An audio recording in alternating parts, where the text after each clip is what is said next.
Okay, so in this short tutorial I just want to show you kind of the skeleton of a wave-aware gadget and how you can use JQuery to build out the functionality of that gadget.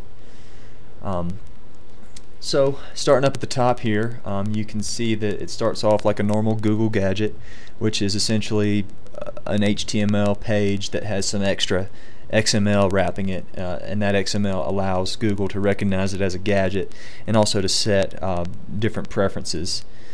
So you can see here I'm setting the title of the gadget and a width and a height. I've found so far that setting the width and a height here doesn't work well with the Wave gadget, so I hope that's something that they will fix coming out of the preview period, or I will learn a better way to do it. So next thing you want to include to distinguish it as a wave aware gadget is you're going to use this require feature piece of code here. Require feature wave, which designates it as a wave aware gadget, and then this next one, require feature locked domain, they just recommend you including that for security purposes. So now getting to the actual code of the gadget, starting here we're just including Google's JQuery library, and let's scroll down to the bottom because it really the flow of it all starts down here. You have to register an onload handler. So in this gadget this is the init function, and this is really the main purpose of the tutorial, is to show you if you want to use jQuery to build out the functionality of your Wave gadget. This is where you do your main jQuery bindings and functionality. So in the init function we check and see if the gadget is within a wave, and if it is, we do our jQuery bindings, and then we set a callback function for what happens when the state of the wave changes.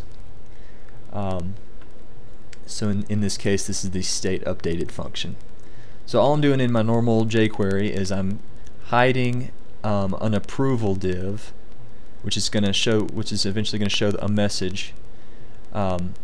Well, I guess I should back up and say what this gadget is supposed to do. It's just a little approval button.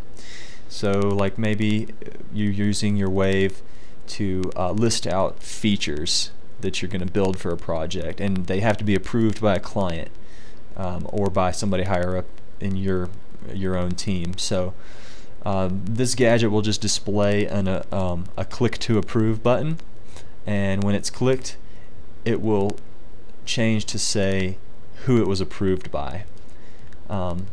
So again, this initially just hides that approval message, and it binds to the message div a function that will get run when it's clicked, and that's this approve function.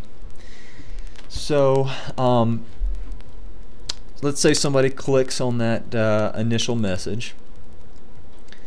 We're going to find out who clicked it. First of all, we're going to set the approver, and the way we're going to find that out is we're going to access the Wave get viewer. That's going to return an object representing the current viewer of that wave, and we're going to get their display name. You can also get like their avatar, their ID, but all we need for this is their name. And then we're going to update the state of the wave with the name of that approver. And the way you update the state of the wave is first you get the state,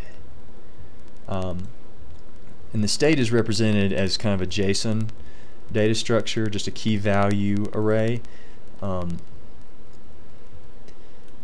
then the way you actually update it is with this submit delta function. So I'm adding to the key value store a key called approver with the value that I just found out right here. And so you remember how we registered a callback function that will get run when the state of the wave is updated. So now let's see what happens there after we've run this submit delta function and change the state of the wave. So first we're going to check and see if that approver key exists. And the reason we do that is because this state updated function will also be run the very first time the gadget is loaded. So at that time there will be no approver, so this condition will be false, and we will just display our initial message, which is click to approve. Now, but if they have clicked the button and it has updated that approver key value, this condition will be true, and we will hide our original message, and then we will append that piece of data on the approver that we stored in the wave state. We access the wave state by get state, and then we use this get function, which we tell the name of the key that we want to retrieve the value for. And that, of course, in this case is approver. This none right here is just an optional default argument that you can pass. In this case it should never display, so it's kind of unnecessary here, but if you did have something that you wanted to display an initial value for, you could use that. So we set the approval div, actually we append to it because we had originally, as a hidden div it just says approved by blank, and then we just append the name of the approver right here, and then we show that div, and that's it. So again, the main purpose of this tutorial is just to show you that you can use JQuery, and this is where you do your usual JQuery goodness, is within that init function that you have to register right here.